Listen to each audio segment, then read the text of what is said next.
Howdy, partners, and welcome to tonight's tale from the untamed frontiers of the American West. As the evening sun sets over distant mountains, we invite you to lay down your weary head and drift into the mysterious world of Red Dead Redemption. Each night, we'll share different tales from these wild lands, where outlaws and legends still roam free. And when our story ends, the gentle sounds of the frontier, crackling campfires, distant coyotes, rustling prairie grass, and the soft whisper of the wind will carry you into peaceful dreams beneath the star-filled western sky, with no advertisements to disturb your slumber. Now, saddle up, partner, and let's mosey on down to tonight's tale. The last ember of daylight clung to the western horizon as Thomas Everett guided his horse along the narrow trail that wound between the sandstone formations of Chollier County. At 34, Thomas had spent most of his adult life working the Prairie ranch, his lean frame and weathered skin testament to years under the unforgiving desert sun. His eyes, a pale blue that seemed almost translucent in certain light, had developed the distant focus common to men who spend their days scanning vast horizons for signs of weather, predators, or stray cattle. Behind him trotted Russet, a red-brown border collie who had been Thomas's faithful companion for nearly 7 years. The dog moved with the confident precision of a working animal, occasionally ranging ahead to investigate interesting scents before returning to his master's side with unwavering loyalty. Together they made an effective team, the silent understanding between them honed through countless hours working cattle across the sprawling rangeland that constituted the Prairie operation. Thomas adjusted his hat against the angled light of approaching dusk, squinting slightly as he surveyed the terrain ahead. They were farther from the main ranch buildings than he'd intended to be at this hour, delayed by the discovery of a breach in the fence line that had required immediate repair. Old Man Prairie was particular about maintenance, understanding that in cattle country, prevention always proved more economical than remedy.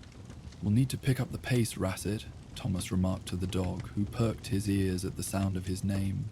"Don't fancy being caught out here after dark, especially with those clouds building to the east." The dog offered a soft whine of acknowledgement, his intelligent eyes following Thomas's gaze toward the distant thunderheads that had begun to mass above the eastern horizon. Weather changed quickly in this part of the territory, particularly during the transitional weeks between summer and autumn, when hot desert air collided with cooler currents sweeping down from the mountains. Thomas nudged his mount into a steadier trot, calculated to cover ground efficiently without overly taxing the animal after a long day's work. The gelding, a sturdy buckskin named Sawyer, responded willingly, his ears pricking forward as if he too recognized the wisdom in reaching shelter before nightfall or approaching storm arrive. As they crested a low rise, Thomas paused briefly, orienting himself against the familiar landmarks that punctuated the otherwise monotonous landscape. The distinctive Twin Peaks locals called the Sisters stood silhouetted against the darkening sky to the north, while the meandering line of cottonwoods marking Serpent Creek traced a green ribbon across the western distance. "There's Mesquite Hollow," Thomas observed, more to himself than to Russet, as he identified the densely vegetated depression ahead. The hollow represented an unusual concentration of mesquite trees, ancient, twisted specimens that had found sufficient groundwater to grow to impressive size despite the arid surroundings. Their gnarled branches created a natural canopy over the shallow basin, offering rare shade in a land characterized by relentless exposure. Local folklore attributed unusual qualities to the hollow. Stories Thomas had initially dismissed as the natural human tendency to mythologize distinctive features in a harsh landscape. The McCreary ranch hands spoke of a presence that inhabited the grove, not malevolent but distinctly otherworldly. They claimed animals behaved differently there, becoming unnaturally calm or seemingly responsive to unseen guidance. Some insisted they'd glimpsed a figure moving among the trees at dusk or dawn, never clearly, always peripherally, gone when directly observed. Thomas maintained healthy skepticism about such tales, preferring explanations grounded in natural phenomena rather than supernatural speculation. Yet even he couldn't deny a certain atmosphere that pervaded the hollow, a stillness different from ordinary desert quiet, a sense of being observed despite apparent solitude. Quickest way home is straight through, he decided aloud, nudging Sawyer toward the waiting grove. We'll save half an hour compared to skirting around the long way. Russet trotted ahead willingly enough, though Thomas noted the dog's behavior subtly shifted as they approached the outer ring of mesquite trees. His movements became more deliberate, head raised and alert. Not fearful, but undeniably watchful. Sawyer too displayed mild hesitation, requiring slightly firmer guidance to maintain their chosen path. The transition from open desert to the hollow's interior occurred with surprising abruptness. One moment they traveled under vast open sky, the next they passed beneath the outstretched limbs of ancient mesquites, whose upper branches formed an interlocking network overhead. Light changed quality immediately, filtered, dappled, creating alternating patterns of illumination and shadow across the sandy soil below. The air felt different as well, cooler certainly, but also somehow denser, carrying scents of vegetation and moisture rarely encountered in the surrounding terrain. "Easy, Sawyer," Thomas murmured as the horse's stride shortened, his ears flicking back and forth with heightened alertness. Nothing here but trees and shadows. Yet even as he offered this rational reassurance, Thomas found himself scanning the deepening shadows with greater attention than strictly necessary. There was nothing overtly threatening about the hollow, quite the opposite, in fact. The environment conveyed an unusual sense of sanctuary, of deliberate separation from the harsher aspects of desert existence. Small wildlife evidently sensed this protective quality as well. As Thomas guided Sawyer along the natural path that wound through the heart of the grove, he observed jackrabbits that barely acknowledged their passing, desert quail moving unhurriedly between patches of vegetation, even a pair of mule deer browsing upon mesquite pods with minimal concern for the human and dog in their vicinity. "Peculiar," Thomas remarked softly, noting behavior markedly different from the typical wariness such creatures displayed in human presence. "Almost seems like they don't register us as a threat." Russet appeared equally perplexed by the wildlife's calm demeanor, his herding instincts temporarily confounded by prey animals that refused to behave as expected. The dog maintained close proximity to Sawyer now, occasionally glancing toward Thomas as if seeking explanation for this departure from normal patterns. As they approached the hollow's center, where the canopy grew thickest and light diminished accordingly, Thomas became aware of an unusual feature he hadn't noticed during previous, more peripheral passages through the area. A small clearing opened among the densest collection of ancient mesquites, creating a perfect circle, perhaps 30 feet in diameter. The space contained a shallow depression in its center, where collected rainwater had created a small, surprisingly clear pool, remarkable in terrain where surface water typically appeared muddy and ephemeral. More striking than the pool itself were the items arranged around its circumference. Small bundles of dried herbs tied with colored thread, polished stones placed in patterns suggesting deliberate arrangement, several apples in varying states of dehydration, and what appeared to be small carved figures fashioned from mesquite wood. "Someone's been busy," Thomas observed with mild concern, immediately recognizing human intention behind the arrangements. The objects suggested ritual significance beyond simple decoration, raising questions about who visited this isolated location and for what purpose.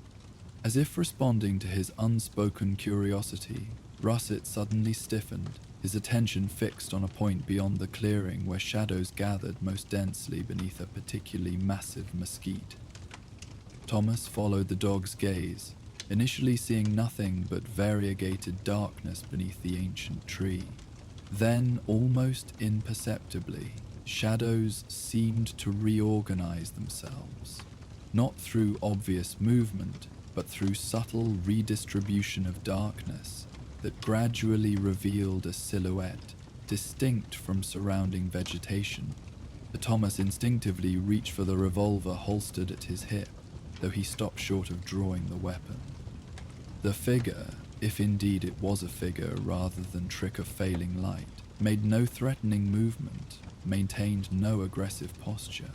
It simply stood, partially obscured by the mesquite's trunk, positioned in such a way that details remained indistinct despite Thomas's concentrated focus. "Hello there," he called, keeping his tone neutral but projecting sufficient volume to carry across the clearing. "Don't mean to intrude on your business, just passing through on my way back to McCreary's place." No verbal response answered his greeting, yet Thomas sensed a subtle shift in the atmosphere, not threatening, but undeniably reactive to his acknowledgement.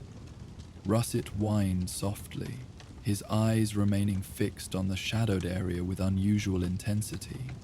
The dog displayed neither aggression nor fear, but rather a peculiar attentiveness that Thomas had previously observed only when Russet encountered something that confounded his categorization.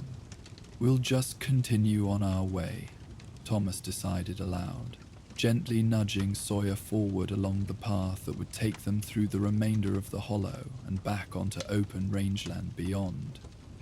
"No need to disturb your evening." As they moved forward, Thomas maintained awareness of the shadowed figure through oblique observation, noting that while direct focus revealed nothing conclusive, peripheral vision occasionally suggested a form draped in something akin to a long coat or cloak. The impression came and went, frustratingly inconsistent, present when attention relaxed, but dissolving when deliberately sought. They had nearly reached the clearing's edge when a sudden, violent gust of wind penetrated the hollow's canopy, bringing with it the distinctive scent of approaching rain and the distant rumble of thunder. Sawyer startled slightly at the unexpected intrusion, while above them, the interlocked branches of ancient mesquites creaked and swayed under the wind's force. "Storm's coming faster than I expected," Thomas observed grimly, calculating remaining daylight against distance to the ranch buildings. "Might be cutting it close," Russet. The dog had moved slightly ahead but now turned back at the sound of his name, body oriented toward the path leading out of the hollow. In that moment of divided attention, the wind intensified dramatically, transforming from strong gusts to sustained blast that whipped dust and debris into a swirling cloud at ground level. Visibility deteriorated instantly, a localized dust storm driven by the approaching weather system's advancing edge. Thomas raised an arm to shield his eyes, simultaneously tightening his grip on Sawyer's reins as the horse shifted nervously beneath him. "Russet!" he called, voice barely audible above the wind's howl. "Stay close, boy." No answering bark reached his ears. No familiar form materialized within the limited radius of his vision. The dust cloud thickened further, reducing visibility to mere feet, disorienting in its sudden, complete disruption of visual reference points. Thomas fought rising concern, knowing the dog's generally reliable obedience should have brought him immediately to heel. "Russet!" he called again with greater urgency. "Come!" Only the wind's persistent roar answered his command as the dust storm maintained its chaotic intensity, driven by atmospheric pressure differentials preceding the approaching thunderstorm. For several minutes, Thomas remained stationary, trusting Sawyer's calm disposition while hoping for the wind to diminish sufficiently for proper search efforts. Eventually, the initial violent blast subsided to more manageable strength, allowing dust to begin settling and visibility to gradually improve. As the air cleared sufficiently for effective sight, Thomas scanned their immediate surroundings with mounting concern. No sign of Russet appeared within the visible radius. No distinctive red-brown coat, no responsive movement to his calls. The dog had simply vanished during those moments of blinding dust and howling wind.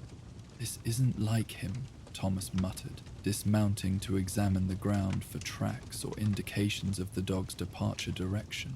The recently disturbed soil revealed little useful information, with any clear prints obscured by the storm's effects. "Russet!" he called again, voice projecting across the hollow with renewed volume. "Come, boy!"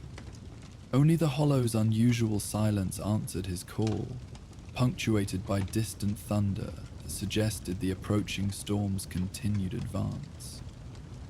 Thomas calculated options with pragmatic efficiency, weighing the need to locate his valuable working dog against diminishing daylight and deteriorating weather conditions. "Can't leave him out here," he decided aloud, securing Sawyer's reins to a nearby mesquite branch. "Not with that storm coming in. He must have spooked and run for cover somewhere nearby." With practiced efficiency, Thomas loosened his bandana and dampened it from his canteen, tying it across his nose and mouth as protection against lingering dust. He checked his revolver out of habit, then oriented himself relative to the clearing's central pool, establishing mental map of search patterns that would systematically cover the hollow's interior. As he prepared to begin his search, movement at the clearing's edge caught his attention. Not the familiar form of Russet, but the shadowy figure he had observed earlier. Though still frustratingly indistinct, the silhouette now stood more clearly defined against the hollow's natural background, positioned just beyond the arranged offerings surrounding the central pool. Thomas hesitated, uncertain whether to acknowledge the figure directly or proceed with his search independently. Local tales regarding Mesquite Hollow suggested various identities for its purported inhabitant.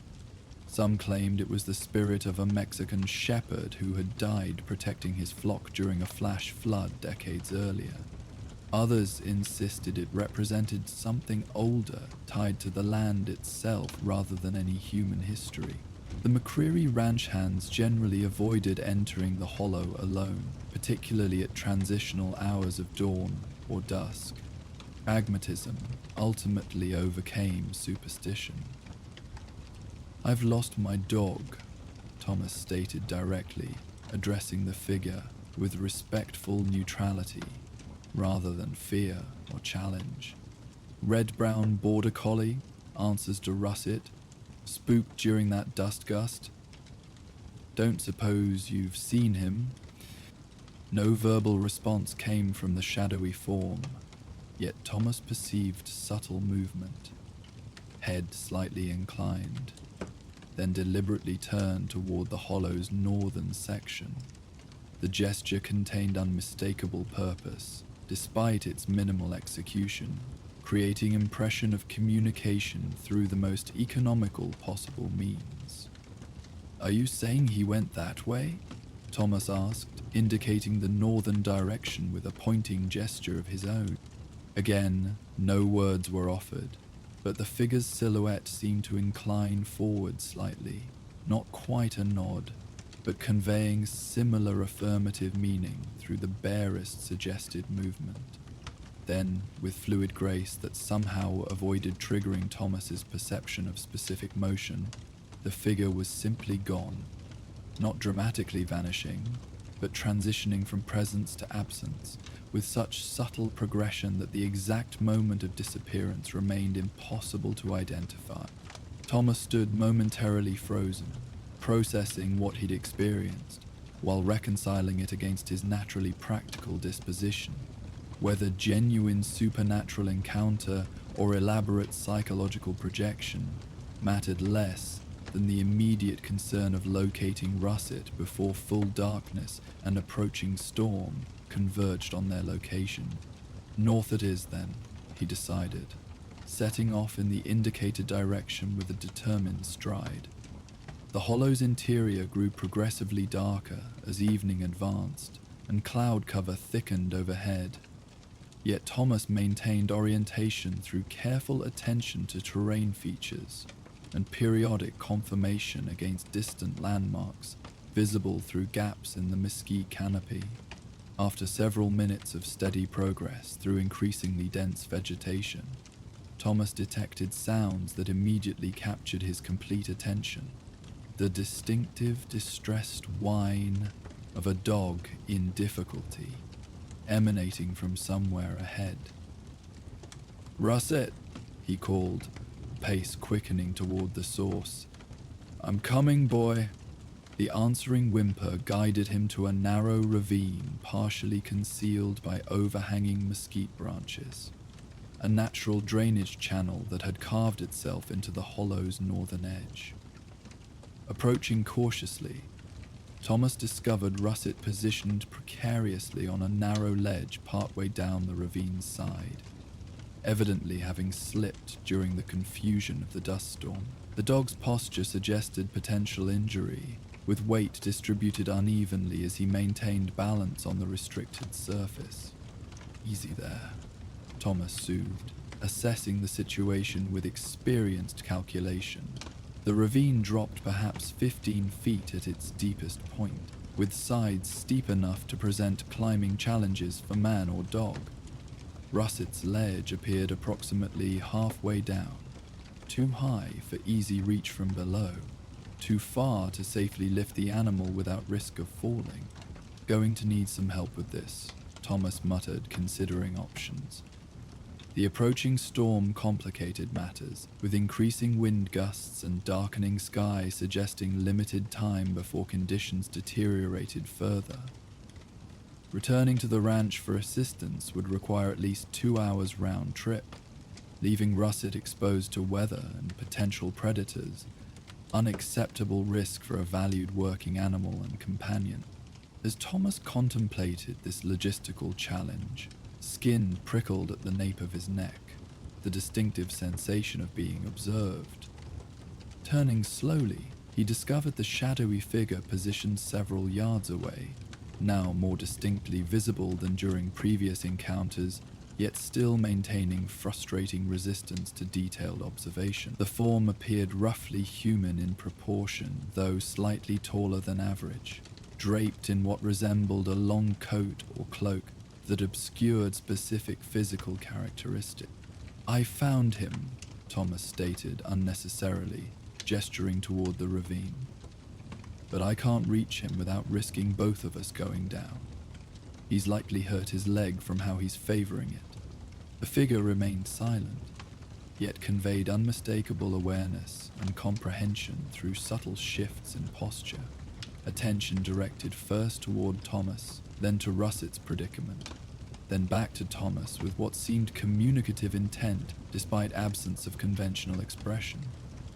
After this silent exchange, the figure moved toward the ravine with fluid grace that somehow avoided disturbing surrounding vegetation or creating expected ambient noise. Thomas stepped aside, watching with mixture of curiosity and concern as the mysterious form approached the ravine's edge and gazed down toward Russet's position. The dog, remarkably, showed no fear toward this unusual presence.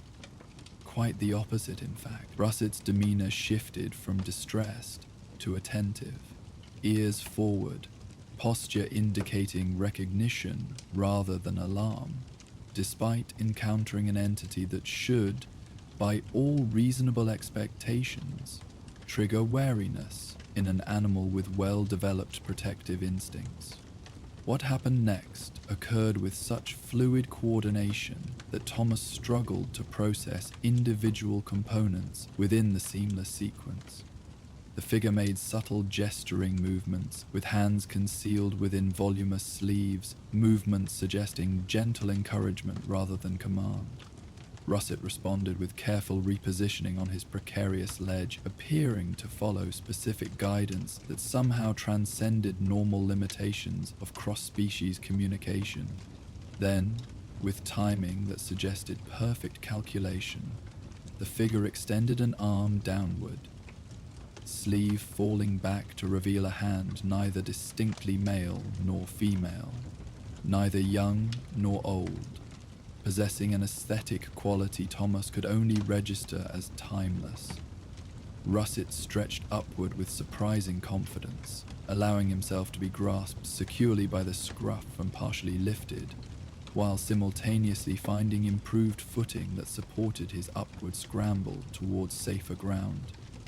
Within moments that seemed simultaneously extended and compressed, Russet stood safely at the ravine's edge, whole and apparently uninjured despite Thomas's earlier impression of limping. The dog showed no distress from his ordeal, instead maintaining respectful attention toward the mysterious figure who had facilitated his rescue with such unusual efficacy. "Thank you," Thomas offered sincerely, moving forward to examine Russet more carefully. The dog greeted him with familiar enthusiasm, though continued directing occasional glances toward their unusual benefactor. "Thought I'd have to leave him to get help, which wouldn't have been good with that storm coming in." The figure made no verbal response to Thomas's gratitude, yet conveyed acknowledgement through the subtle inclination of what appeared to be a hooded head. Then, with characteristic economy of movement, the form turned slightly, gesturing toward the hollow's southern edge with deliberate purpose. "You're suggesting we head that way," Thomas interpreted, noting the indicated direction led away from the ranch buildings that represented their original destination. "That's not toward McCreary's." Despite absence of spoken explanation, understanding formed within Thomas's mind with unexpected clarity. Not words precisely, but conviction that sudden insight represented communication rather than independent thought. The southern path offered safer passage, given the approaching storm's direction and intensity, providing alternative shelter until dangerous conditions passed. "How would you know that?" Thomas questioned, natural skepticism reasserting itself despite undeniable assistance already rendered. "And why should I trust your judgment about which way's safe?" In response, the figure simply extended an arm upward, directing Thomas's attention to the sky visible through gaps in the mesquite canopy. Following this indication, Thomas observed cloud formations with newly informed perspective, recognizing patterns that indeed suggested the storm's most violent aspect would pass directly over their original route, while potentially leaving the southern path relatively protected by intervening terrain features. "You understand the weather patterns," Thomas acknowledged, reassessing the figure with growing curiosity rather than diminishing caution. "Been watching them a long time, I'd guess." Something in the figure's posture shifted slightly, conveying what Thomas interpreted as affirmation without specific movement that could be confidently identified as nodding. Then, with characteristic fluid transition, the form began moving southward along a path that appeared unremarkable until Thomas noticed subtle indicators of frequent use. Not obvious trail, but definite evidence of repeated passage that had gradually altered the hollow's natural contour. "Reckon we'd better follow," Thomas decided aloud, partly for Russet's benefit, but primarily to solidify his own commitment to this unexpected deviation from established plans. "Old man McCreary won't be pleased if we're not back tonight, but he'd be less pleased if we got caught in what's coming."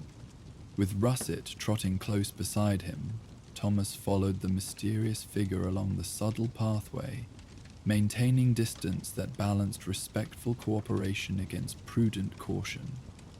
Their guide moved with remarkable efficiency, selecting routes that accommodated Thomas's heavier footfall and less agile navigation, while somehow avoiding disturbance to surrounding vegetation that might impede human passage. As they traveled southward through increasingly unfamiliar sections of the hollow, Thomas observed environmental details that challenged his previous understanding of the area's extent and character. The mesquite grove expanded beyond parameters depicted on ranch maps, containing unexpected variations in terrain. Small meadows carpeted with unusual desert wildflowers, tinajas of collected rainwater, supporting surprising biodiversity. Even occasional stands of cottonwood suggesting underground water sources invisible from surface indicators. "This hollow's bigger than I realized," Thomas remarked, though he expected no response from their silent guide. "Been working McCreary land for 8 years and never knew half these places existed within the property boundaries." Their journey continued for perhaps 40 minutes, progress deliberately paced to accommodate human limitations while steadily advancing toward a destination known only to their mysterious guide. Throughout this passage, Thomas noted Russet's unusual behavior. The dog maintained alertness without anxiety, occasionally ranging slightly ahead to investigate interesting scents, but predominantly remaining closer to Thomas than typical working patterns would dictate. The subtle pathway eventually opened onto an unexpected clearing, containing a small structure partially embedded in the hollow's southern slope. Constructed from adobe bricks and supporting a simple wooden roof, the building appeared simultaneously ancient and serviceable, weathered by countless seasons yet structurally sound, positioned to maximize natural protection from prevailing weather patterns. Old Line Shack, Thomas identified with professional recognition, though the building matched no documented shelter on McCreary's property records. Probably dates back to original Spanish land grants before American ranchers moved in. Their guide paused at the clearing's edge, gesturing toward the structure with deliberate indication before stepping aside, clearly communicating intended destination while relinquishing direct leadership. Thomas approached cautiously, professional experience automatically assessing the building's condition and potential hazards before committing to entry. The adobe walls showed signs of periodic maintenance despite apparent age, while the wooden door, weathered but functional, hung slightly ajar, as if anticipating arrival of temporary occupants. "Somebody keeps this place up," Thomas observed, examining exterior features with practiced attention to detail. Small niches carved beside the doorway contained what appeared to be stone figures, similar to those arranged around the hollow's central pool, suggesting connection between locations through shared symbolism or purpose. Wind intensity increased noticeably as Thomas completed his exterior inspection, carrying first scattered raindrops that confirmed the storm's imminent arrival.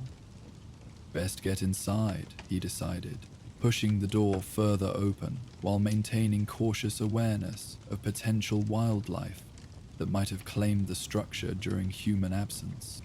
The interior proved surprisingly well maintained. Swept earthen floor, simple wooden furniture including small table and 2 chairs, even a properly constructed fireplace, with carefully stacked kindling and small supply of mesquite logs positioned nearby. Evidence suggested occasional human use, though absence of personal belongings indicated communal purpose rather than individual habitation. Someone keeps this ready for travelers, Thomas realized, recognizing practical provisions that addressed basic needs without unnecessary elaboration. A covered clay olla contained water that, when cautiously tested, proved remarkably fresh and clean. Several sealed jars on crude wooden shelves contained preserved foods, beans, corn, dried fruit, protected from rodents and insects through careful storage methods. As Thomas completed his inspection, he became aware that their mysterious guide had vanished, with characteristic absence of definable transition, present one moment at the clearing's edge, simply gone the next without observable departure. This disappearance might have triggered renewed unease, had the pattern not already established itself as consistent behavior rather than specific cause for concern. "Looks like it's just us for now," Thomas informed Russet, who had already settled comfortably near the fireplace with familiar canine pragmatism. "Better get a fire started before that storm hits properly." With practiced efficiency, Thomas arranged kindling and smaller logs in the well-maintained fireplace, utilizing matches from his personal kit to ignite carefully constructed tinder nest. The fire caught quickly, suggesting properly seasoned wood and excellent construction of the fireplace and chimney system that created ideal draft conditions. Warm illumination gradually filled the small structure, creating an atmosphere of surprising comfort despite rustic amenities. Outside, wind intensity continued building as the storm's leading edge fully engaged with the surrounding landscape.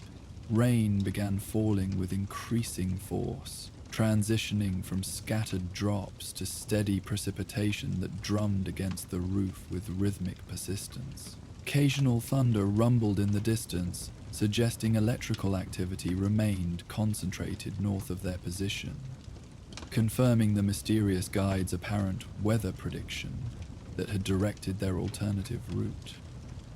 "Seems our friend was right about which way to go," Thomas acknowledged, settling into one of the simple wooden chairs while surveying their temporary shelter with increasing appreciation for its practical adequacy. "Would have been caught right in the thick of it if we'd tried heading back to the ranch." Russet offered soft whine of agreement before resting his head on outstretched paws, evidently content with their current circumstances despite deviation from normal routine. The dog showed no residual distress from his ravine misadventure, instead displaying comfortable familiarity with surroundings that should have registered as novel and potentially concerning to an animal with well-developed territorial awareness. As darkness fully claimed the world outside and storm intensity peaked, Thomas found himself reflecting on the sequence of events that had brought them to this unexpected shelter. The mysterious figure's interventions, first directing him to Russet's location, then facilitating the dog's rescue, finally guiding them to appropriate shelter, suggested purpose beyond random encounter or coincidental timing. "You've helped other travelers before, haven't you?" Thomas addressed the empty air, somehow confident that communication transcended ordinary limitations of physical presence. "Been watching over this hollow and those who pass through for quite some time." No audible response answered his question, yet Thomas perceived subtle shift in the shelter's atmosphere. Not dramatic manifestation or physical change, but quality of attention that suggested his words reached intended recipient despite apparent solitude.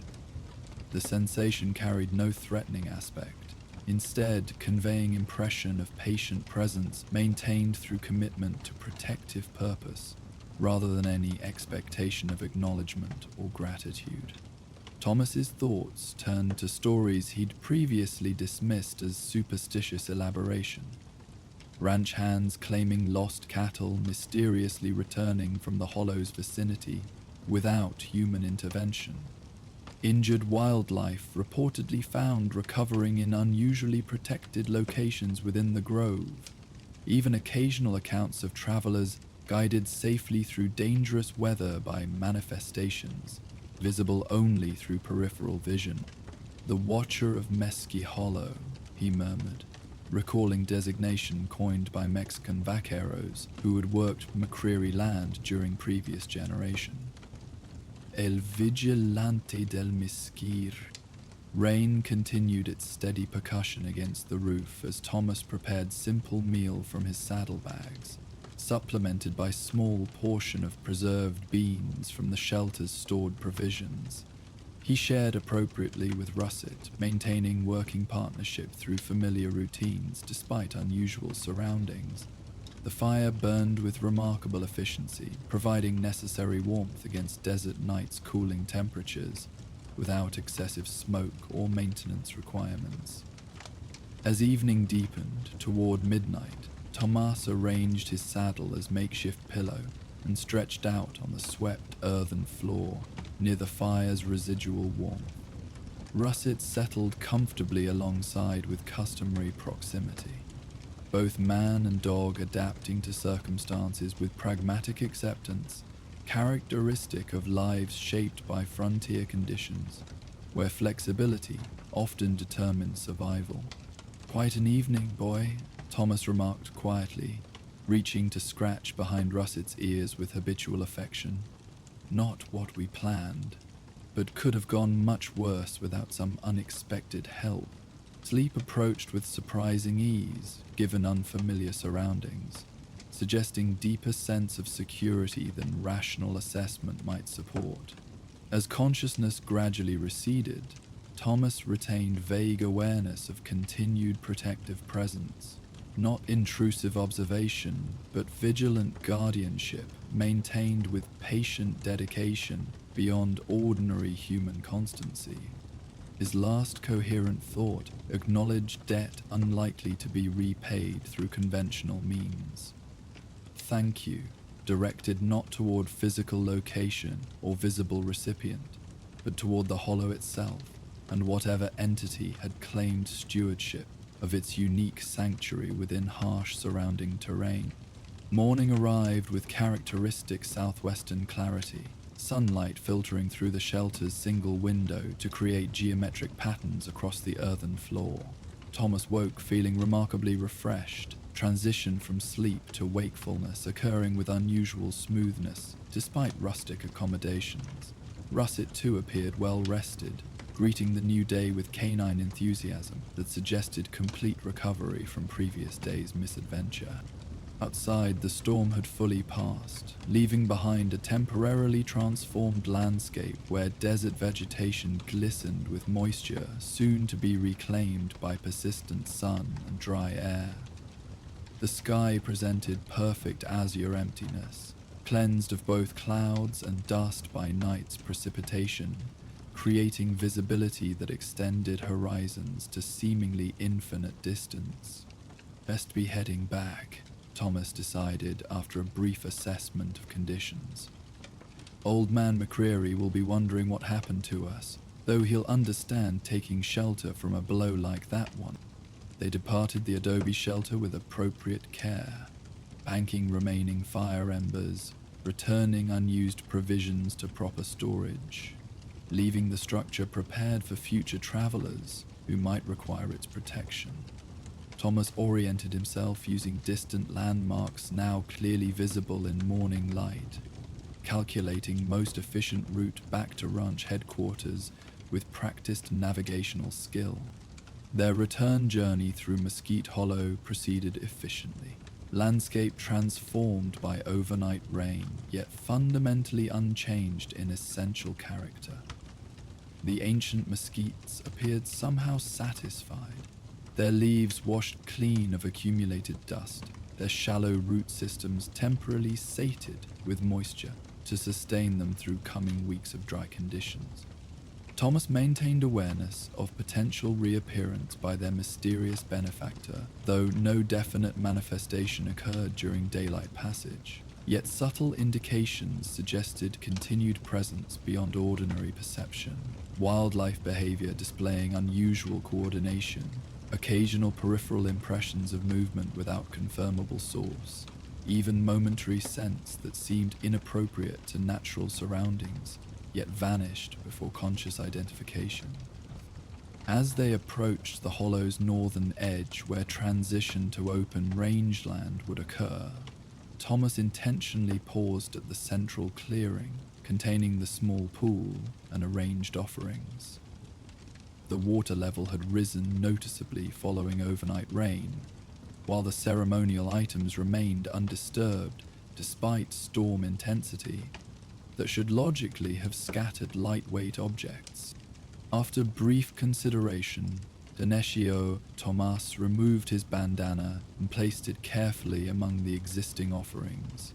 Simple cotton square representing neither significant value nor elaborate craftsmanship, yet carrying personal significance through years of practical service. The gesture acknowledged exchange beyond conventional commerce, debt repaid through symbolic recognition rather than materially equivalent compensation. Seems appropriate to leave something in return, he explained to Russet, who watched the proceedings with characteristic attentiveness. Not sure if it matters to whoever or whatever helped us, but it matters to me to acknowledge when fair dealing's been given. With this modest ceremony completed, they continued toward the hollow's edge, where mesquite canopy gradually thinned to reveal expanding views of surrounding rangeland. As they prepared to transition from the grove's protective environment to exposed terrain beyond, Thomas experienced one final peripheral impression. Shadowy figure positioned among densest vegetation, observing their departure with what registered as approval, despite absence of conventionally readable expression. "Thank you again," Thomas offered, without turning directly toward the perceived presence. Understanding through intuition rather than instruction that oblique acknowledgement maintained appropriate protocol for interaction with the hollow's mysterious guardian. For russet, for shelter, for guidance. No audible response answered his expression of gratitude, yet subtle atmospheric shift suggested reception and acceptance of intended communication. With this final exchange completed, Thomas and Russet proceeded into the brilliant morning sunlight, leaving Mesquite Hollow behind, physically, while carrying its influence forward through permanently altered understanding of environment they had previously considered familiar territory. The McCreary Ranch buildings appeared on the horizon after approximately 2 hours' steady travel across open rangeland, their solid practicality representing return to conventional routine after brief immersion in experience beyond ordinary classification. Thomas anticipated questions regarding their unexpected absence, already formulating explanations that would satisfy legitimate concern without unnecessarily emphasizing aspects likely to trigger skepticism or uncomfortable speculation. Yet as they approached the main house, where Angus McCreary undoubtedly awaited report on yesterday's fence repair and explanation for missed return, Thomas realized certain elements would remain privately held, not through deliberate deception, but recognition that some experiences resisted translation into language accessible to those without direct participation. The watcher of Mescal Hollow would remain partially enigmatic, even to Thomas himself, despite direct interaction. Identity neither fully revealed nor completely concealed, purpose suggested rather than explicitly stated, nature existing simultaneously within and beyond conventional categories that organized ordinary existence. This ambiguity represented not failure of perception, but essential quality of encountered phenomenon. Guardian presence, defined through function rather than specific form, known primarily through effects rather than intrinsic attributes. Some things you just experience rather than understand completely, Thomas explained to Russet as they covered final distance to the ranch headquarters. Reckon that's part of what makes them worth remembering.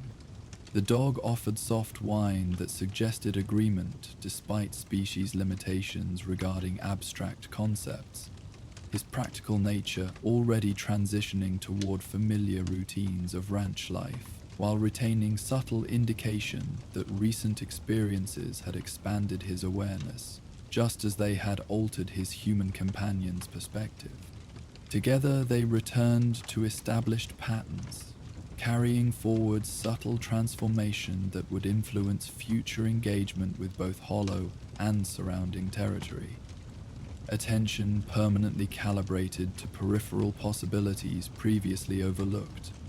Awareness expanded to include protective presence neither fully supernatural nor conventionally natural, but occupying a unique position within spectrum of existence that constituted the complete landscape they called home.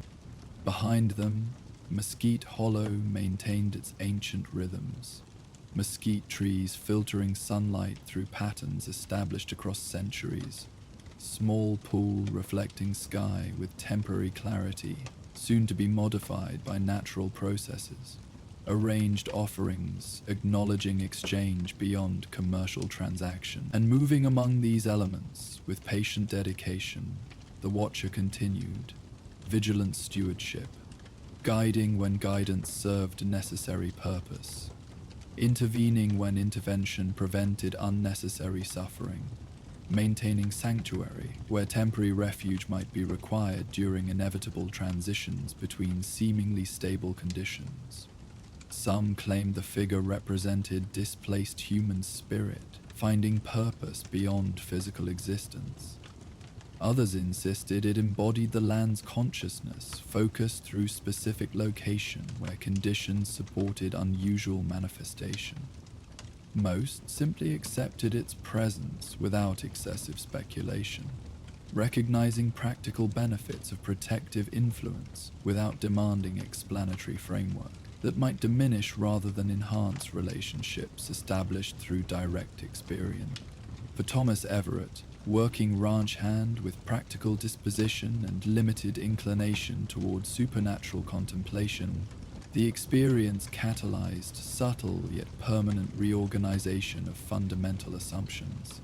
The world had revealed itself as simultaneously more mysterious and more benevolent than previous understanding had accommodated, containing phenomena beyond convenient categorization, yet operating through principles recognizable through effects rather than intrinsic attributes. Some corners of the world have their own guardians, he would eventually explain to younger ranch hands gathered around evening fires when conversation turned toward Mesquite Hollow and its unusual reputation. Not ghosts exactly, not angels either, but something that watches and sometimes helps when helping's needed. This modest characterization, offered without elaborate embellishment or insistence upon specific interpretation, would constitute his primary public acknowledgement of encounter that had permanently altered his relationship with the landscape. He continued navigating through pragmatic daily activities. The explanation satisfied practical requirements for communication, while respecting inherent limitations of language when addressing experiences that transcended conventional parameters.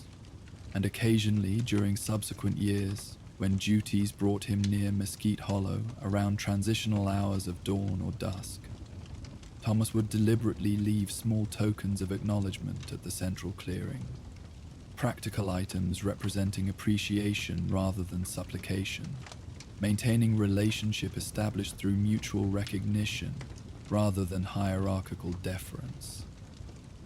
Russet invariably accompanied these visits with unusual attentiveness, occasionally ranging ahead as if responding to perception beyond his master's awareness, then returning with satisfied demeanor, suggesting successful exchange beyond human observation. The dog never again experienced misfortune within the hollow's boundaries, instead displaying increased confidence during passages that suggested recognition of protective influence extending beyond ordinary environmental conditions.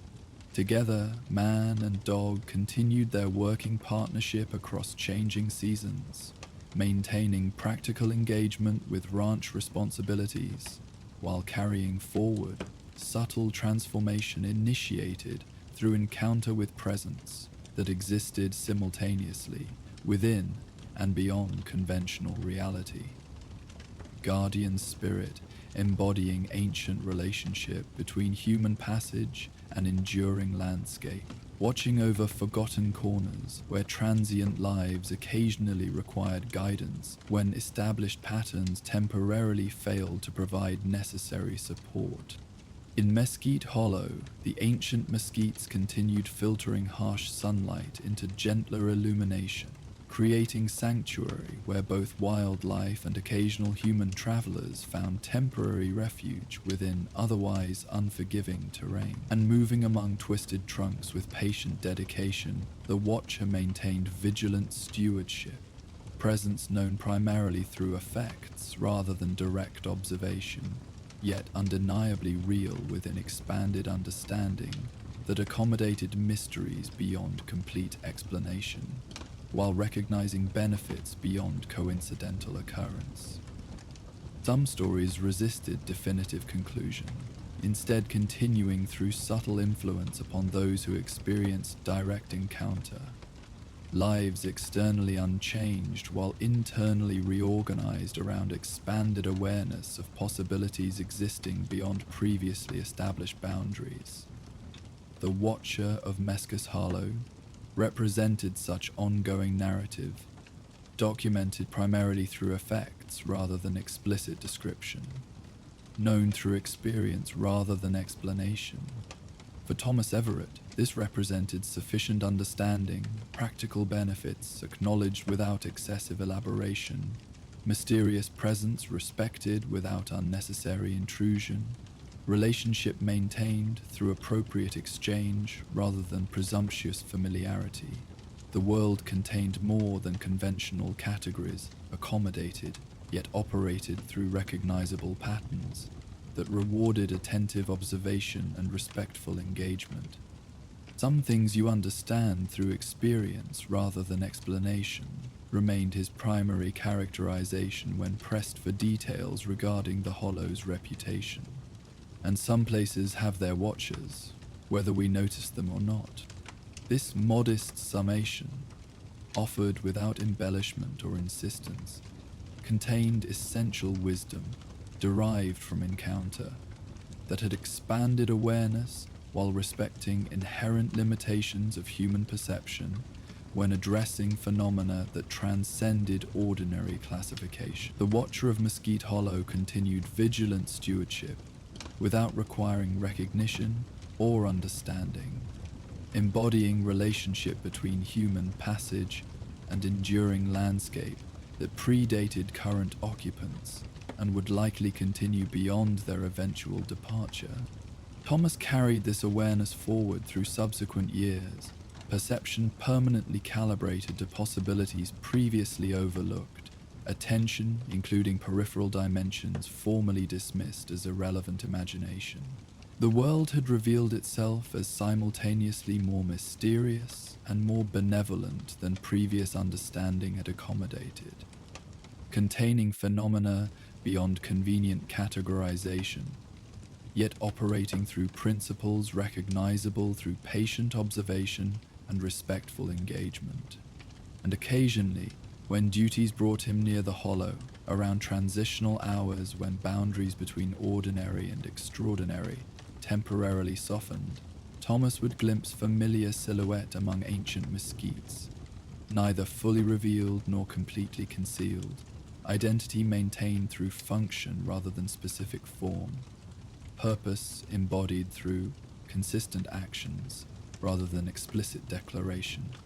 Such moments reinforced understanding established through initial encounter that some corners of the world maintained their own guardians, presence defined through protective function rather than conventional existence, known primarily through effects that transcended coincidental occurrence without demanding elaborate explanation or excessive speculation.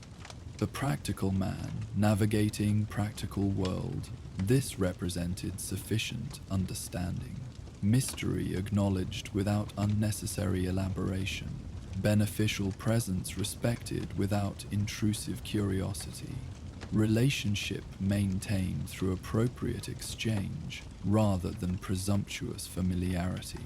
The Watcher of Mosquito Hollow continued vigilant stewardship, whether observed or unobserved, embodying ancient connection between transient human passage and enduring landscape that accommodated temporary visitors while maintaining essential character, established across countless seasons of persistent existence. As Thomas Everett and his faithful companion Russet continued their journey across the vast rangeland, memories of the Watcher of Mesquite Hollow remained with them like a protective shadow. The mysterious guardian had changed something fundamental in Thomas's perception, teaching him that the land held secrets visible only to those who knew how to look beyond the obvious. Some evenings, as he sat beside campfires under the expansive desert sky, Thomas would gaze upward at the tapestry of stars and wonder about other mysteries waiting to be discovered. The Hollow had been just one sanctuary of wonder in a land filled with hidden stories, ancient tales written not just in the twisted branches of mesquite trees, but in the very earth beneath his feet and the endless canvas of stars above. Little did Thomas know that elsewhere in these territories, another secret was slowly emerging from beneath layers of time and dust.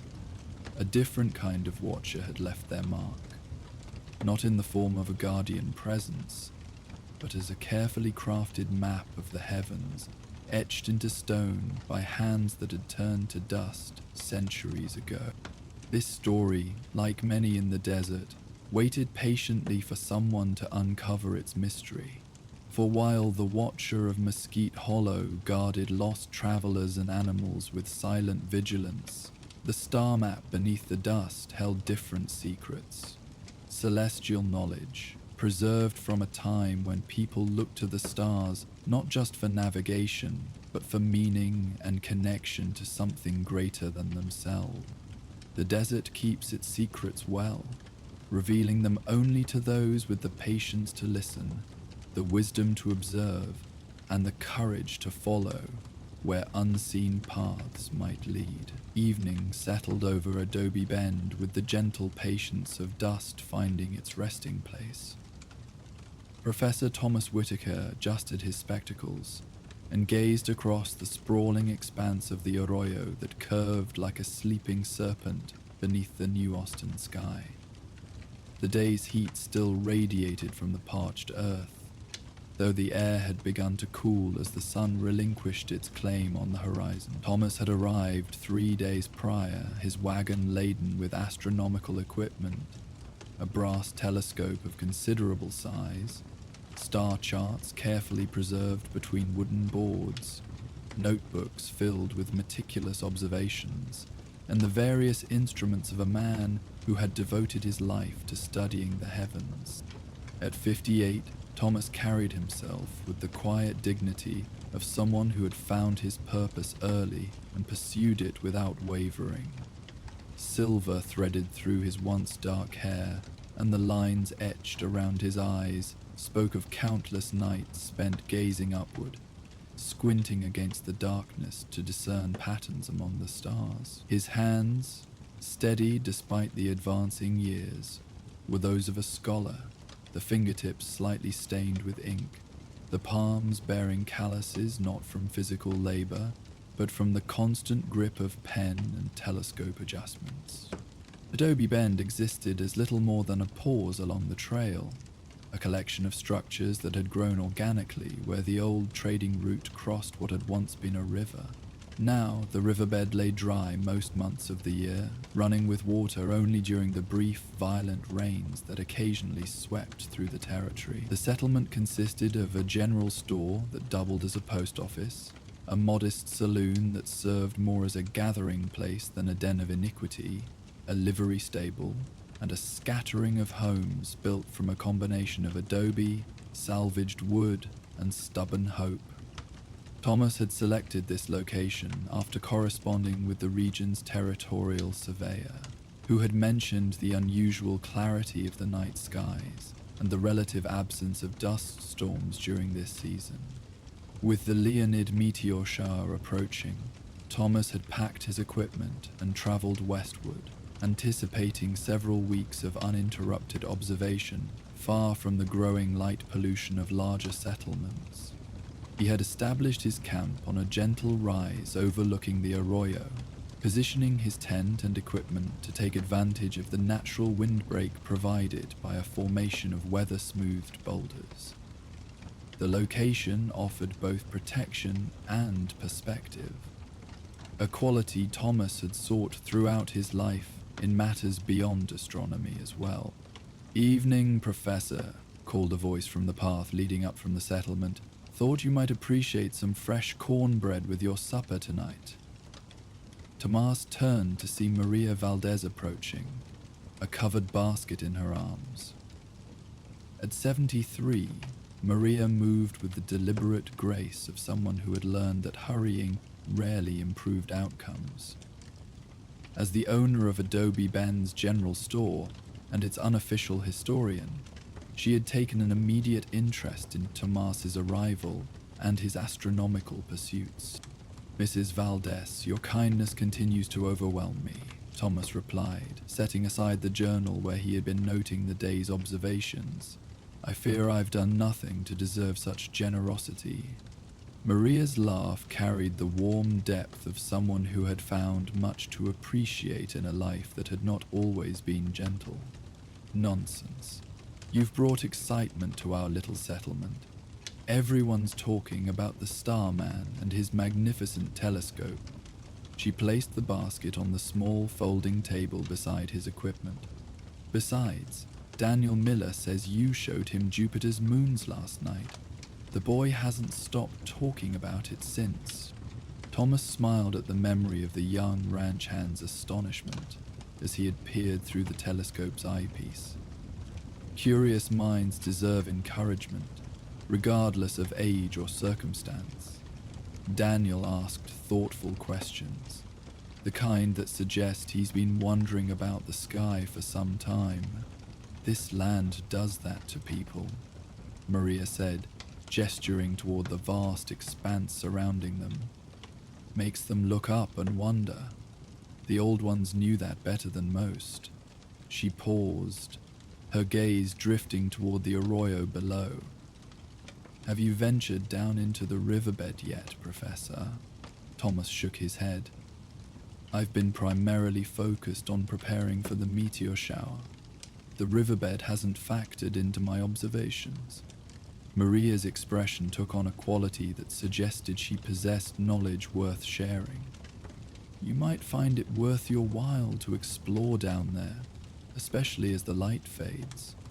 There are patterns in that old riverbed that have puzzled folks around here for generations." Thomas raised an eyebrow, his interest immediately piqued. "Patterns? Of what nature? That's for you to discover," Maria replied with a smile that carried decades of collected wisdom. "Just follow the arroyo around the bend where the old cottonwood stands.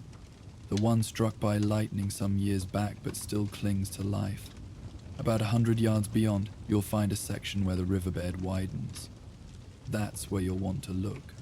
She adjusted her shawl against the cooling air. "But go at dusk when the light plays differently across the stones."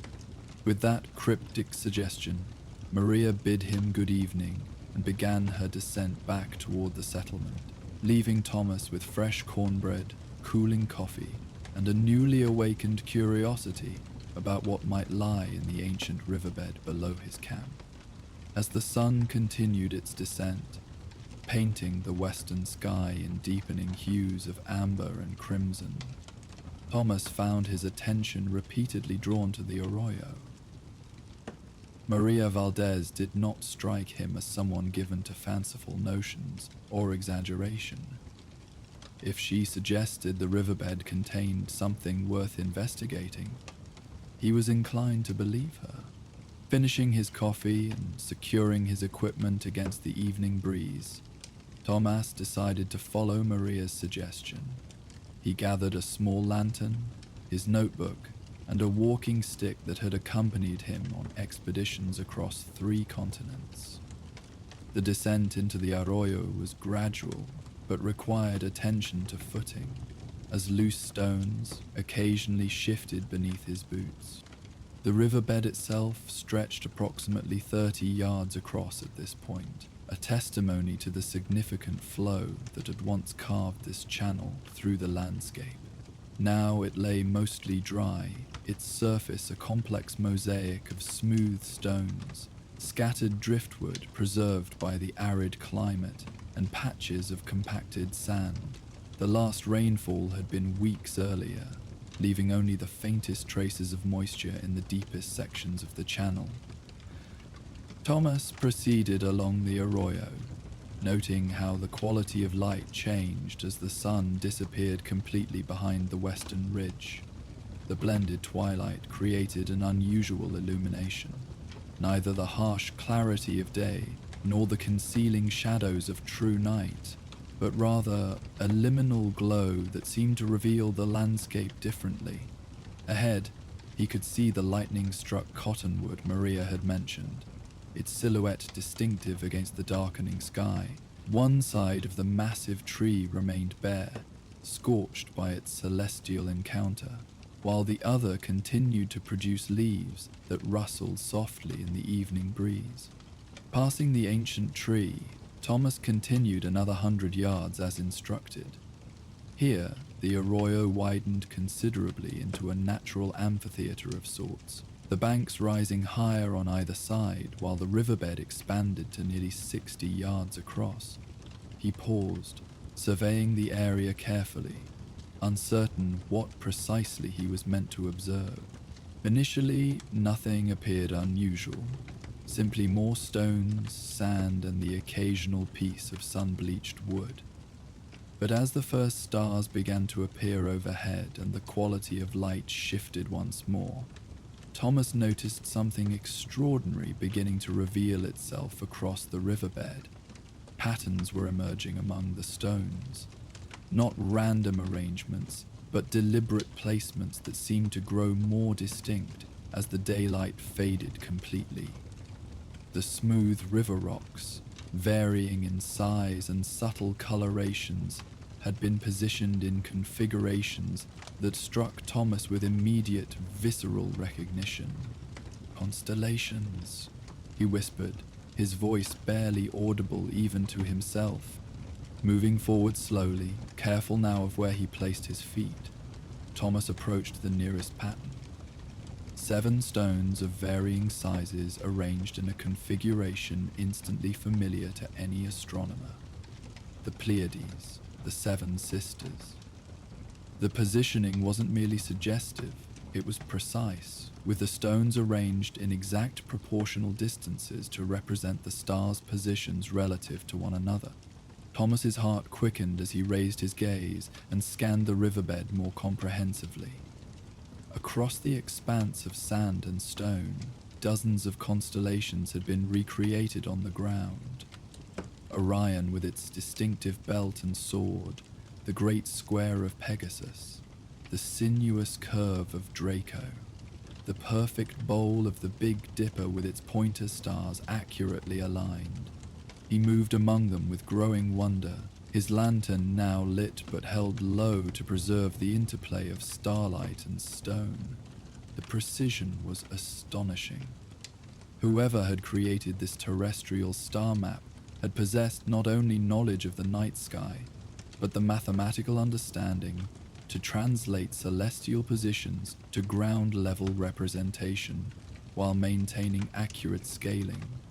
Most remarkable, was the realization that the patterns became visible primarily at this specific time of day, when direct sunlight no longer flattened the visual field, yet before complete darkness rendered the stones indistinguishable. The twilight created precisely the conditions needed to perceive the subtle variations in stone size, color, and placement that constituted the star map. Amazing, Thomas murmured, carefully making notes in his journal. Simply extraordinary. As he documented the discovery, questions multiplied in his mind. Who had created this elaborate astronomical reproduction? When had it been established? How had the creators ensured the stones remained in position through seasonal flooding? And perhaps most intriguing, why had it been created at all? Thomas lost track of time as he moved through the celestial landscape rendered in stone, identifying constellation after constellation.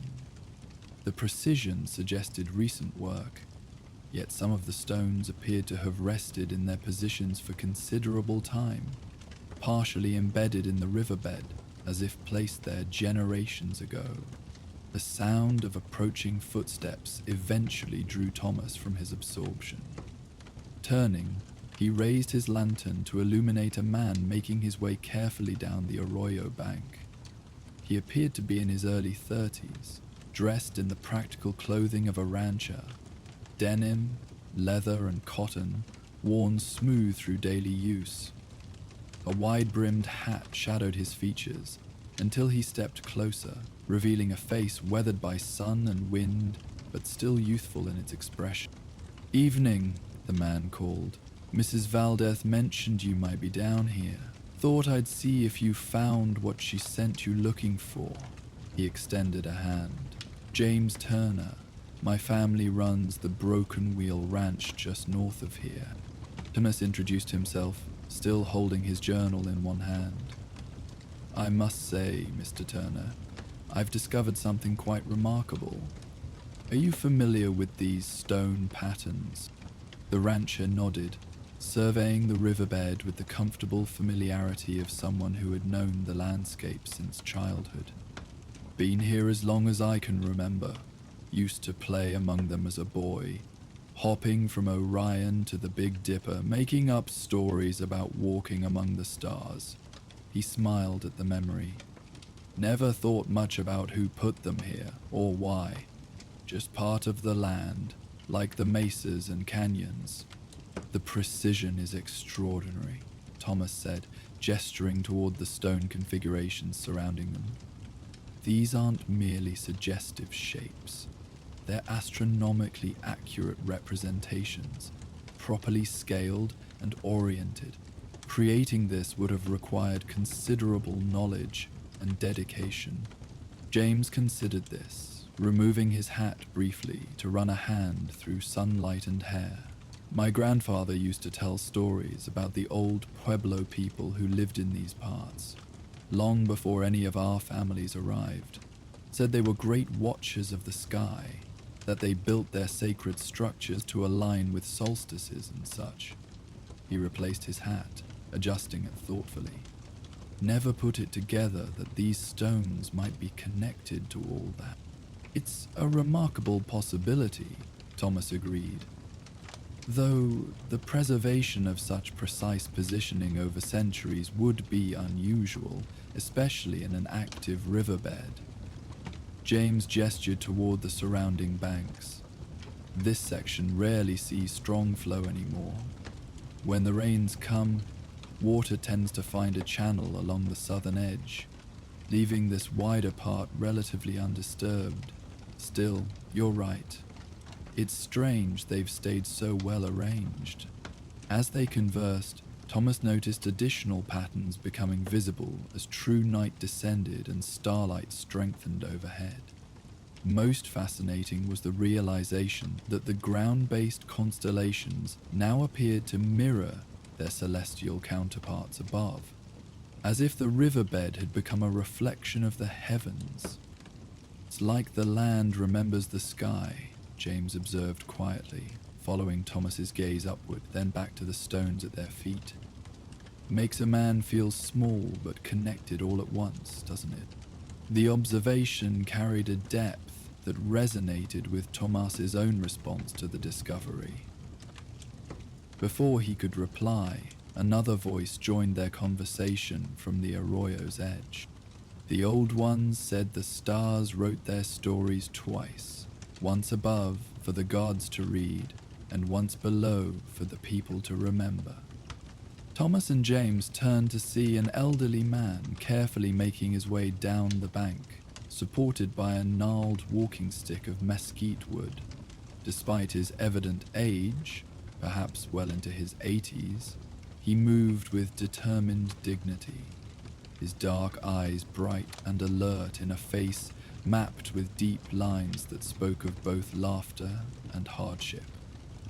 He wore simple clothing of muted colors, with a woven blanket draped over his shoulders against the night's growing chill. "Mr. Aguila," James acknowledged respectfully, "didn't expect to see you out this evening." "The stars are speaking loudly tonight," the elder replied, coming to stand beside them. "And we have a visitor who listens to them."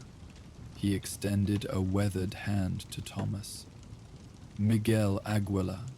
My great-grandfather's people lived in the pueblo to the north before it was abandoned." Thomas introduced himself, immediately intrigued by this unexpected encounter.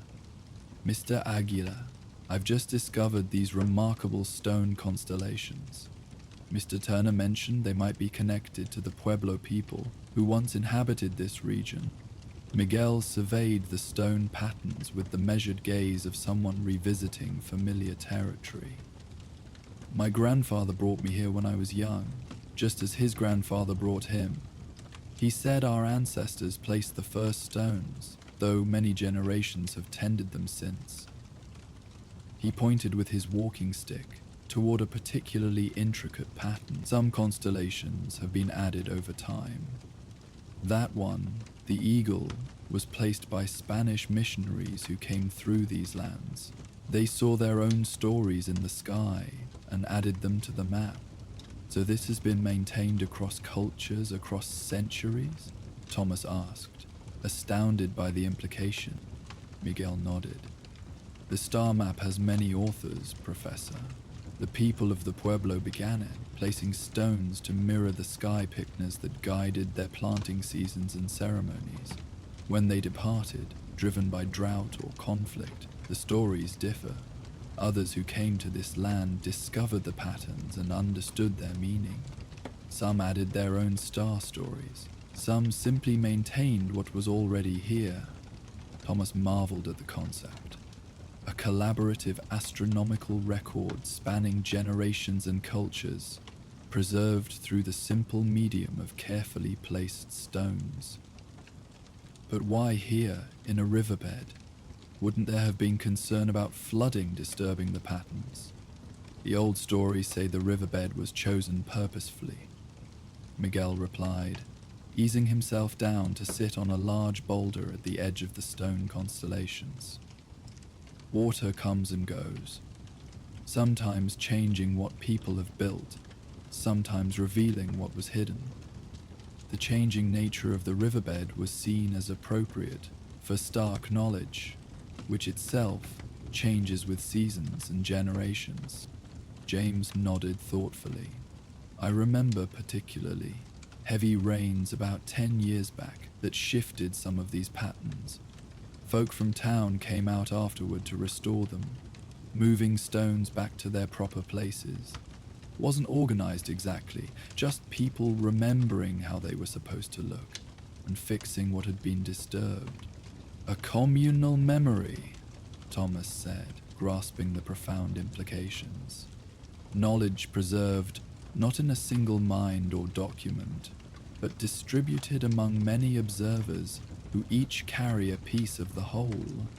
Miguel smiled, the expression transforming his weathered features with a vitality that transcended age. "You understand well for a newcomer, Professor.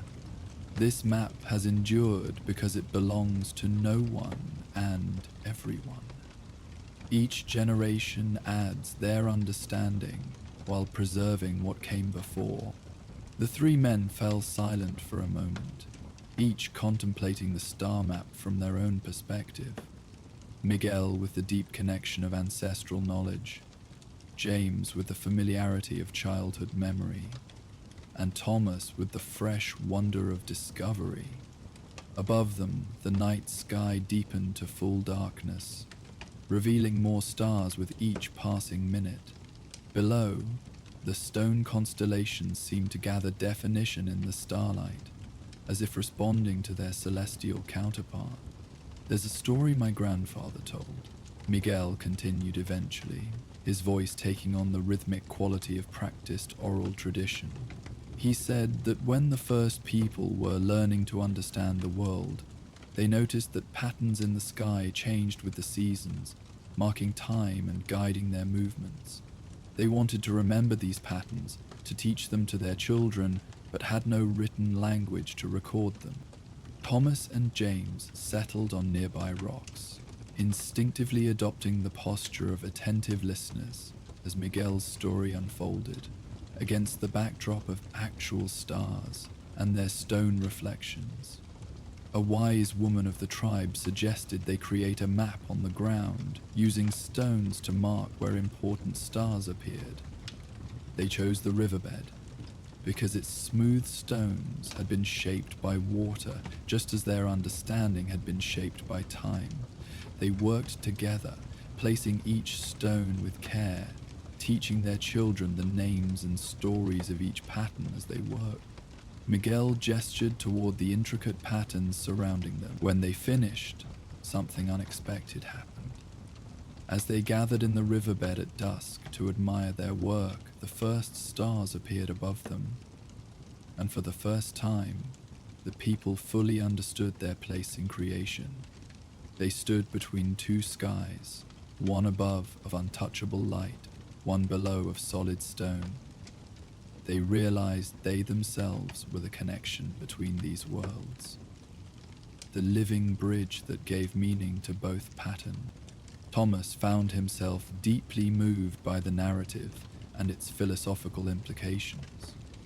Throughout his academic career, he had approached astronomy as a mathematical science, a field of precise calculations and objective observation.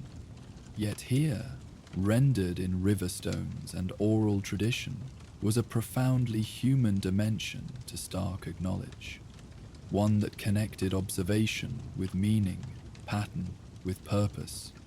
My grandfather said that each generation since has maintained the map, not just to remember the stars' positions, but to remember this understanding, that we stand between worlds, giving meaning to both through our attention, Miguel concluded. Some added new patterns as they learned them, some corrected positions as their observations improved. But all understood they were part of something that began before them and would continue after. As Miguel finished speaking, Thomas noticed something remarkable occurring across the riverbed. The angle of starlight had shifted slightly with the star's progress across the sky, causing certain stones to catch the light differently. Patterns that had been prominent earlier now receded somewhat, while others became more visible, a dynamic reflection of the actual night sky's movement.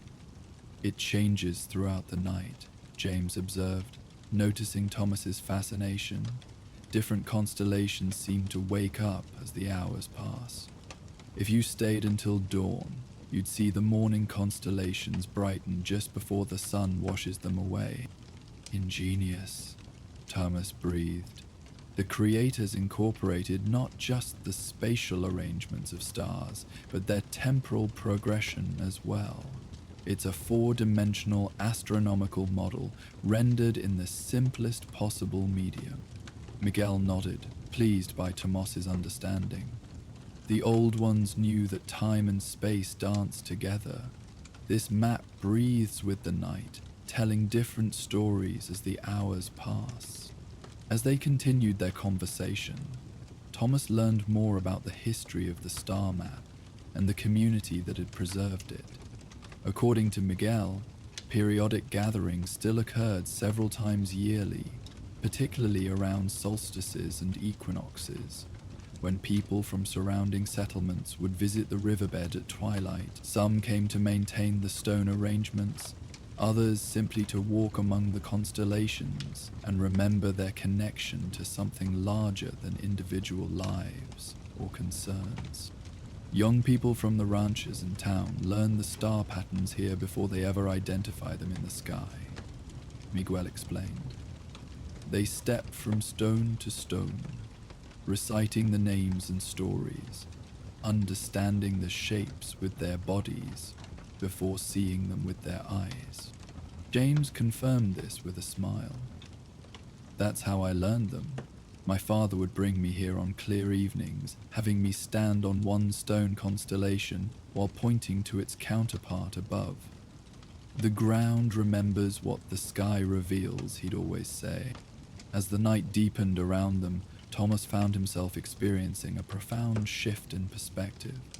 Throughout his career, he had observed the cosmos through increasingly sophisticated instruments, measuring celestial movements with ever greater precision. Yet here, in this simple riverbed arrangement, he encountered an approach to astronomical knowledge that encompassed not just observation, but integration, a way of understanding that connected the observer intimately with the observer. Miguel seemed to sense Thomas's internal revelation. You have traveled far to study the stars through your telescope, Professor. Yet tonight you find yourself looking down instead of up. Thomas nodded thoughtfully. In academia, we sometimes forget that knowledge exists not just to be accumulated, but to be lived. This star map represents something my colleagues and I often overlook: the profound human context of astronomical observation. The stars have always told human stories, Miguel said softly. Science gives us their distances and compositions, which is valuable knowledge. But the stories give us their meaning, which is necessary wisdom. As midnight approached, James reluctantly announced he needed to return to his ranch. Dawn comes early regardless of how late the stars keep us up, he explained with the pragmatism of someone whose livelihood depended on daily physical labor. Before departing, he extended an invitation to Thomas. Once you've finished your meteor observations, consider riding out to the ranch. There's an old cave on our north property with star markings painted on the ceiling. Different style than these stones, but might interest you. Thomas thanked him for the invitation, making a note to follow up before his departure from the region. As James made his way back along the arroyo toward where he had tethered his horse, Miguel and Thomas remained among the stone constellations, their conversation turning to more specific astronomical matters. Thomas was impressed by the elder's knowledge, not just of traditional star lore, but of precise observational details that revealed generations of careful study. Miguel, in turn, showed genuine interest in Thomas's work, asking thoughtful questions about the upcoming meteor shower and the new understandings emerging from telescope technology. Different approaches to the same magnificent mystery, Miguel observed as Thomas described recent discoveries regarding Jupiter's atmospheric patterns. Your telescope extends the eye. Our stories extend the heart. Both are needed to truly understand. As their conversation continued, Miguel occasionally used his walking stick to point out particular features of the stone constellations, explaining subtle aspects of their arrangement that might not be immediately obvious. Some stones were positioned slightly above or below the riverbed's general level, creating a three-dimensional aspect to certain constellations. Others incorporated small variations in color or texture that became apparent only under specific lighting conditions or from particular viewing angles. The Dreamer constellation, Miguel explained, indicating a pattern Thomas recognized as approximately corresponding to Perseus in Western astronomy. changes expression depending on where you stand. From here, the face appears serene. Step 3 paces to your right, and the arrangement creates a more contemplative countenance. Thomas followed the suggestion and was astonished to find the elder was correct.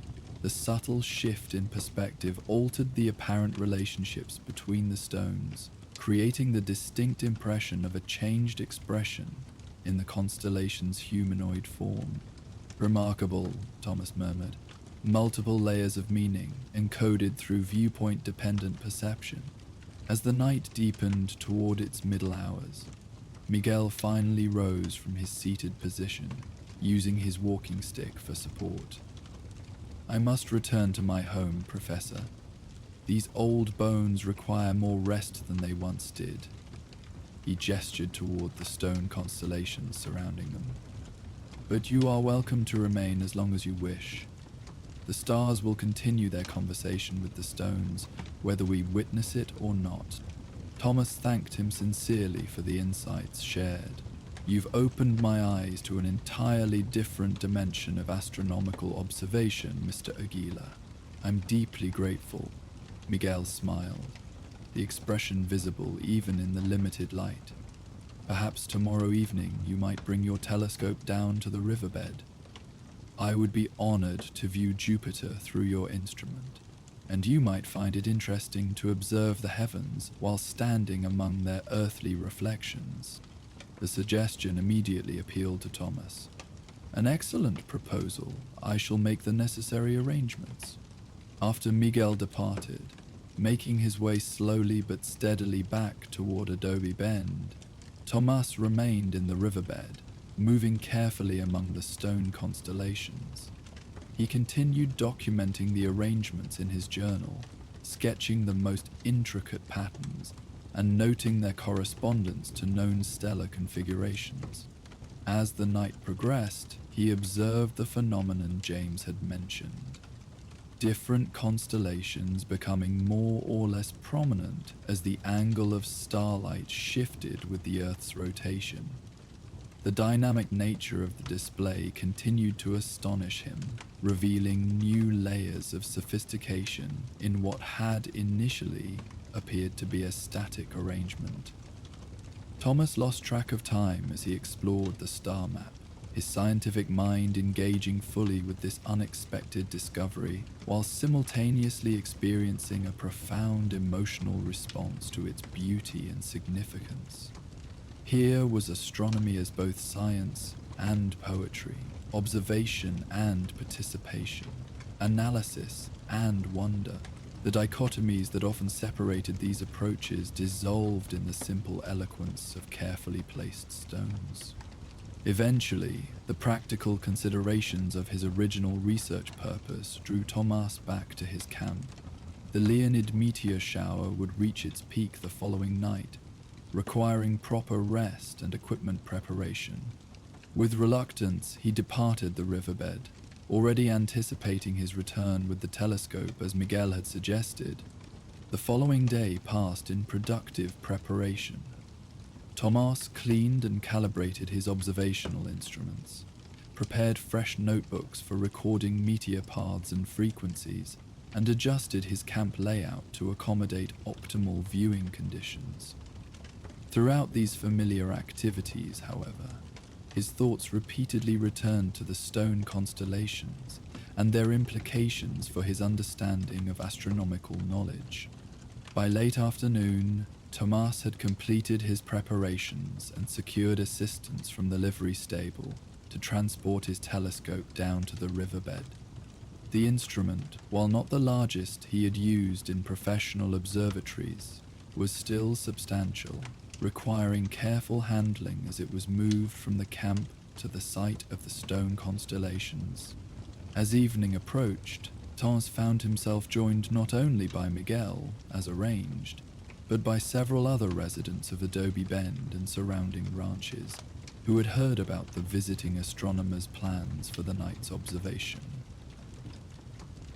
Among them was Maria Valdez, who arrived carrying another basket of provisions. Meteor watching requires sustenance, she declared, setting out cornbread, dried fruit, and a thermos of coffee on a flat rock at the edge of the star map. Besides, I've lived here 60 years and never once looked through such a fine telescope. Wouldn't miss the opportunity. James Turner arrived with his wife and young son, the boy immediately racing to hop between stone constellations while his father called reminders to watch his footing. Several other ranchers and townspeople made their way to the riverbed as twilight deepened, some bringing blankets to sit upon, others carrying their own modest provisions to share. Thomas observed this gathering with pleasant surprise. What he had anticipated as a quiet evening of observation with Miguel had transformed into something approaching a community event. Rather than feeling his scientific purpose disrupted, Thomas found himself appreciating the social dimension this added to the night's activities. As dusk settled into true darkness, the stone constellations began their nightly emergence, patterns becoming visible as starlight strengthened overhead. The assembled observers moved among them with the easy familiarity of those revisiting a cherished location, pointing out favorite configurations to one another and to Thomas. The telescope, positioned near the center of the riverbed on its sturdy tripod, became the gathering's focal point once stars appeared in sufficient numbers for meaningful observation. Thomas demonstrated its operation to the assembled group, explaining the basic principles of magnification and light gathering that allowed distant celestial objects to be viewed in greater detail. Beginning with the moon, a waxing crescent providing dramatic shadows along its terminator line, Thomas guided individual observers as they took turns at the eyepiece. Each person's reaction revealed something about their character. The young boy's exuberant excitement, Maria's thoughtful silence, James's practical questions about distance and size, Miguel's knowing nod as if greeting an old friend seen from a new perspective. As the evening progressed, Thomas adjusted the telescope to showcase different celestial highlights, the rings of Saturn inspiring particular wonder among those who had never seen them resolved clearly before. Throughout these observations, conversations flowed among the gathered community members, blending practical matters of ranch life and town business with reflections on the stars and their meaning. Miguel, seated on the same boulder he had occupied the previous evening, occasionally shared traditional stories connected to particular constellations visible either overhead or in their stone counterparts surrounding them. These narratives, some clearly ancient in origin, others incorporating elements from multiple cultural traditions, were received with respectful attention by the assembled group, regardless of their own backgrounds. Most remarkable to Thomas was the natural integration of scientific and cultural knowledge occurring throughout the gathering. His explanations of stellar distances or planetary compositions did not compete with Miguel's traditional narratives, but rather complemented them, each approach illuminating different dimensions of the same magnificent cosmos. The stars tell many true stories simultaneously, Miguel observed during a moment when the telescope was being readjusted. They speak of elements forged in their hearts, of light traveling across unimaginable distances, of mathematical patterns in their movements. All the truths your science reveals so beautifully, Professor.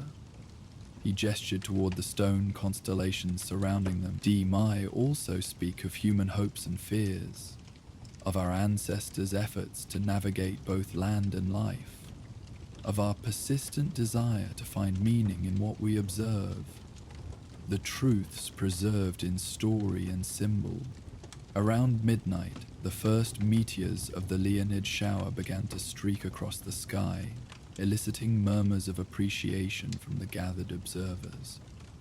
While Thomas had originally planned to document the shower with scientific precision, he found himself instead participating in the community's collective experience of the celestial display.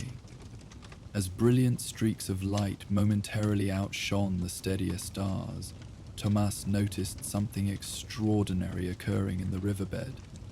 Certain strategic stones within the constellations appeared to contain flecks of reflective material, perhaps naturally occurring mica or quartz, that caught the moonlight in fleeting sparkles remarkably similar to the meteors above. Whether this was intentional design or fortunate coincidence, the effect created a visual echo between sky and ground that enhanced the sense of standing between mirrored worlds. "The ground remembers what the sky reveals," James repeated his father's saying softly, standing beside Thomas as they both observed this phenomenon.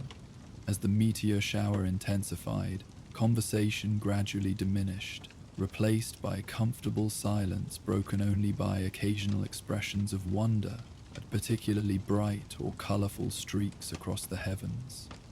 The gathered community, diverse in age and background, shared this experience with a sense of connection that transcended ordinary social boundaries. Thomas found himself profoundly moved by this unplanned convergence of his scientific purpose with the community's cultural tradition.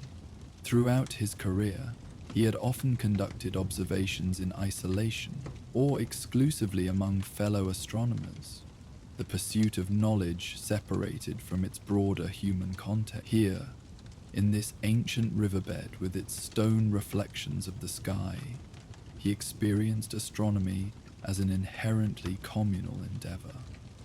Knowledge gathered, not merely to be recorded in academic journals, but to be shared, discussed, wondered at together. As the night deepened toward dawn and the meteor shower gradually subsided, the gathering began to disperse. Families with children departed first, followed by those whose work required early rising.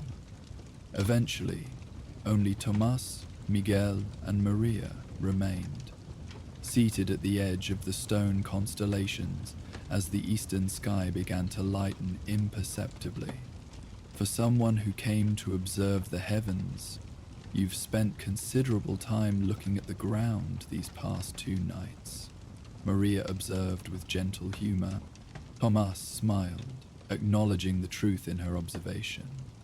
"I've discovered that sometimes we must look down to understand what's above. These stone constellations have taught me as much about astronomy as many years in formal observatories." "What will you tell your colleagues about this place?" Miguel asked. "Will you write about the star map in your scientific papers?" The question gave Tomas pause. Academic astronomy operated according to specific conventions and expectations. A paper describing indigenous astronomical knowledge preserved through arranged riverbed stones would likely be received with skepticism by many of his colleagues, perhaps diminishing his professional standing. Yet the significance of what he had discovered here, not just the stone constellations themselves, but the continuous community engagement with astronomical knowledge they represented, seemed too important to leave undocumented. "I shall certainly write about it," Thomas decided, though perhaps not exclusively for academic publications. This place deserves documentation that honors both its scientific precision and its cultural significance. A record that future generations might consult, regardless of their particular approach to understanding the stars. Miguel nodded approval. "A wise decision, Professor. Knowledge belongs in many houses, not just one." As the first true light of dawn began to illuminate the eastern horizon, Thomas noticed a final remarkable feature of the stone constellations. With the changing angle of illumination, certain arrangements that had been prominent throughout the night began to fade from easy perception, while other patterns, corresponding to daytime celestial positions invisible to ordinary observation, subtly emerged. The map shows what cannot be seen directly, he realized aloud. Even during daylight, it preserves knowledge of stars temporarily hidden from view. The old ones understood that absence is not the same as non-existence, Miguel confirmed. What cannot be seen directly can still be remembered, still influence our understanding. As sunrise approached, Thomas helped Miguel and Maria gather the remaining items from their night's vigil. The telescope would be returned to his camp later with assistance from the livery stable. For now, it stood as a silent sentinel among the stone constellations, its brass tube catching the first golden light of morning. "Will you return to the riverbed tonight, Professor?" Maria asked as they prepared to depart. The meteor shower continues for another 2 evenings, though not as intensely as last night. Thomas considered the question thoughtfully. His original research plan had included comprehensive documentation of the entire meteor event, suggesting he should continue observations. Yet he had already experienced something far more valuable than mere meteoric data. "I believe I will adjust my focus," he replied. "The stone constellations have opened new avenues of inquiry I hadn't anticipated. I'd like to document them more thoroughly during my remaining time here, perhaps with Miguel's assistance if he's willing." He glanced at the elder, who nodded agreement. "The meteors will return in predictable cycles, but this opportunity to understand the star map may not present itself again." As they climbed the Arroyo bank toward Adobe Bend, Thomas paused to look back at the riverbed, now fully illuminated by morning sunlight. From this perspective, and under this lighting, the stone constellations were barely perceptible, their patterns obscured by daylight's even illumination, their significance invisible to casual observation. Yet Thomas now knew they remained present, waiting for the proper conditions to reveal their meaning once more. Like the stars themselves during daylight hours, the knowledge encoded in those carefully placed stones continued to exist, whether immediately visible or temporarily obscured. In this realization, Thomas found a profound metaphor for knowledge itself.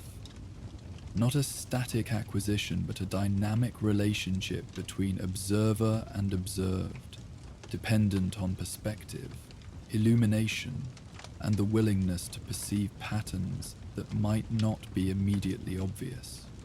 As he turned to continue toward the settlement, Thomas felt a deep sense of gratitude for the unexpected discovery that had transformed his research journey. He had arrived in Adobe Bend seeking to document meteors, transient streaks of light that briefly illuminated the darkness. He would depart having encountered something far more enduring, a living tradition of astronomical knowledge preserved not in books or instruments, but in stones and stories.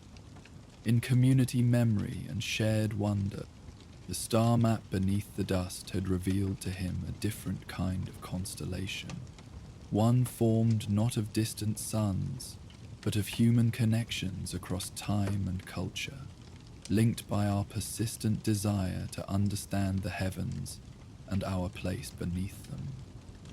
This pattern, Thomas reflected, might be the most significant astronomical discovery of his career, though it would never be measured in light years or stellar magnitudes. As Adobe Bend came into view, its simple structures now fully illuminated by morning sunlight, Thomas made a private resolution. The remainder of his stay would be dedicated not merely to observing celestial phenomena, but to participating in the community that had preserved this remarkable astronomical record. He would contribute his scientific knowledge to their understanding, even as he integrated their cultural wisdom into his own. In doing so, he would honor what the stone constellations had so eloquently demonstrated, that the most meaningful astronomy occurs not when we simply look upward in isolation, but when we recognize ourselves as standing between mirrored worlds, giving meaning to both through our attention, our understanding, and our willingness to share what we discover with others who might see from different perspectives. The stars above and the stones below had collaborated to teach this lesson. Thomas Whitaker, astronomer and now humble student of riverbed wisdom, intended to remember it long after he departed Adobe Bend, and its remarkable celestial reflection preserved in an ancient arroyo where water once flowed, and now knowledge rippled outward through attentive minds and open hearts. And so, partner, as our tale rides off into the sunset, it's time for you to rest your weary bones beneath the endless prairie sky. Let the sounds of the West be your lullaby tonight, from the gentle crackle of the campfire to the soft prairie winds and the distant song of nightbirds, all flowing uninterrupted, with no advertisements to break the peace of your slumber. Sweet dreams, cowpoke, and may your trail lead to peaceful pastures tonight.